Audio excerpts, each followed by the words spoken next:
Сайн байцгаана өрх үзэгчтэй. Үзэгч та бүхнийхээ энэ үдшийн амар амгалан айлтгая. Үндэсний мэдээ хөтөлбөрийн 21 цагийн дугаар эхлэж байна. Одоо үзэгч та бүхэндээ өнөөдөр улс орон дурнсан үйл явдлын мэдээллээс эхлээд болгоё.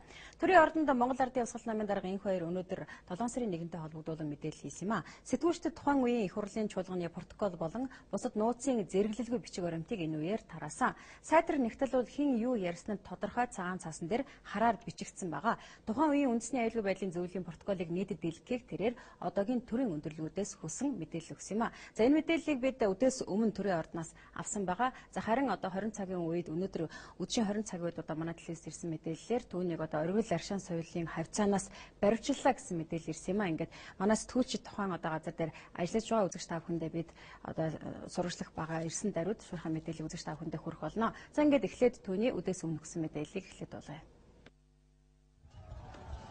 За ерөөсөө тухайн үед онц байдал зарлахад юу болсон бэ гэдгийг хамгийн тод томруунаар илтгэх зүйл нь яг тэр мөчид үндэсний аюулгүй байдлын зөвлөлийн хуралдааны үеийн протокол юм а.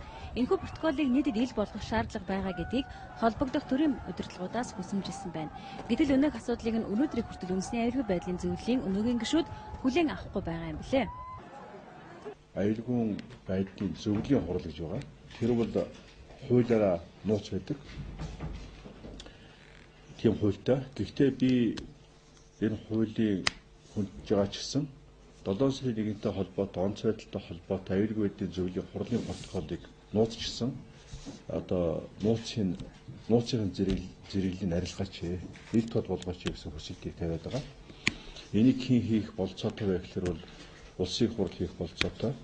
Энийг хэн хийх болцоотой вэ гэхээр үндэсний аюулгүй байдлын зөвлөл өөрөө одоо хэрэгчээр ажиллаж байгаа хүн, улсын хурлын даргаар ажиллаж байгаа хүн, ерөнхий сайдаар ажиллаж байгаа хүмүүс цуглаад тэгээд энэ асуудлаа одоо хууль дүрм журмын дагуу 7 сарын 1-ний холбоотой үндэсний аюулгүй байдлын зөвлөлийн хуралдааны материалыг нэгээч гэж энийг хүсэж байгаа.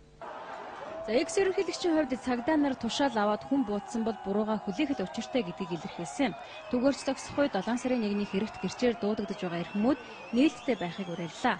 Тухайн үед нээлттэйгээр хилэлцэгдэж байсан их хурал болоод бусад хурлын протоколыг хавсаргасан мэдээллийг сэтгүүлчдэд өнөөдөр тэр өглөө. 300 гаруй хуудас энэ цаасан дээр хэн юу гэж хэлж байсан нь зарим байдлаар тодорхой болно гэж найдаж байгаа юм билээ. За материалууд хоёр хуваагдаж байгаа. Нэг нь бол одоо нууцлгүй материалууд. Тэ одоо би ерөнхийлөгчийн хувьд бол намуудын удирдлагуудыг уулзаж хоёр хэлбэрийн хурал хийсэн. 7 сарын 1-нд онц байдал зарлахаас өмнө намуудын удирдлагуудыг уулзаж энэ онц байдал зарлах хэмжээнд хүргэлгүйгээр асуудлыг одоо ердийн аргаар зохицуулах боломж болцоо байвал намууд идэвхтэй ажиллаач гэсэн. Дараа нь онц байдал зарлахын дараа бол 3-ны өдрөөс эхлээд намуудын удирдлагуудыг урьж зөвлөлдөх уулзалт хийж нөхцөл байдлын талаар, гарах гарцын талаар тэдний санал хийсэн. Ингээд 3-ны өдөр хуралдсан, 4-ний өдөр хуралдсан, 5-ны өдөр хуралдсан.